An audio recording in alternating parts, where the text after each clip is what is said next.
استكمال لتاريخ الخلفاء الراشدين بعد وفاة أبو بكر الصديق سنة 13 هجريا. تولى عمر بن الخطاب ولاية المسلمين. أسس عمر بن الخطاب الأقاليم في الدولة الإسلامية، وأنشأ الدواوين زي ديوان العطاء وديوان الجند. استمرت الفتوحات الإسلامية في عهد عمر، حيث فتح دمشق والقدس بعد حصار دام 14 شهر، وفتح مصر بقيادة ابن العاص. وفي سنة 23 هجريا كان عمر بن الخطاب يؤم المسلمون في صلاة الفجر، فطعنه أبو لؤلؤة المجوسي، ودفن في منزل السيدة عائشة رضي الله عنها بجوار صاحبيه رسول الله صلى الله عليه وسلم وأبو بكر الصديق. تمت مبايعة الخليفة عثمان بن عفان في سنة 24 هجريا. استمر مدة خلافته للمسلمين 12 سنة، حافظ على الأوضاع التي أسسها عمر بن الخطاب. ظلت الفتوحات في عهده، وكسر المال في أيامه. بدأت الفتنة في النصف الأخير من عهده، لكن عثمان بن عفان أمر بألا يرفع أحد السيف للدفاع عنه.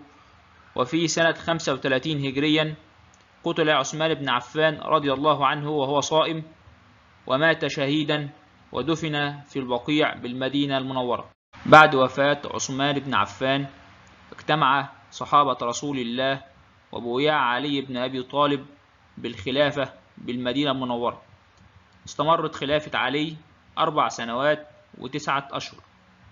أسس الدولة: القرآن والسنة، الشورى، ترسيخ العدل والمساواة.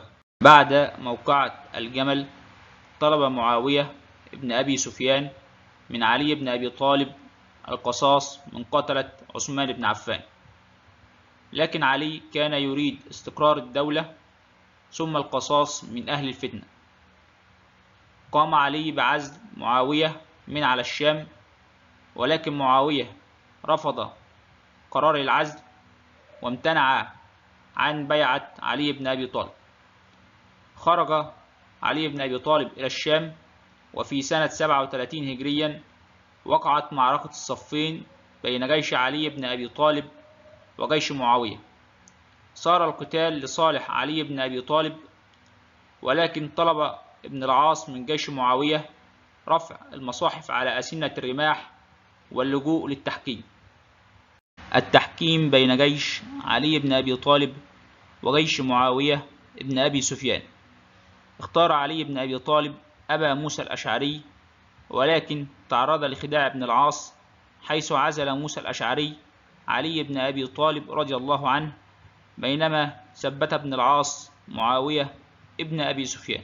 أراد علي بن أبي طالب استكمال القتال، ولكن انشقت عنه فئة من الخوارج. دارت بينهم معركة، وهي معركة النهروان، التي انتصر فيها علي بن أبي طالب. وفي سنة 40 هجريا كان يؤم المسلمون في صلاة الفجر في مسجد الكوفة، فقتله عبد الرحمن بن ملجم، وتوفى عن عمر يناهز 64 سنة. الخلفاء الراشدون هي الدولة التي نشأت بعد وفاة الرسول صلى الله عليه وسلم، ومدة حكم الخلفاء الراشدون 29 عاما، وهم أبو بكر الصديق، عمر بن الخطاب، عثمان بن عفان، علي بن أبي طالب رضي الله عنهم جميعا. وبدأ حكمهم عام 632 وانتهى عام 661.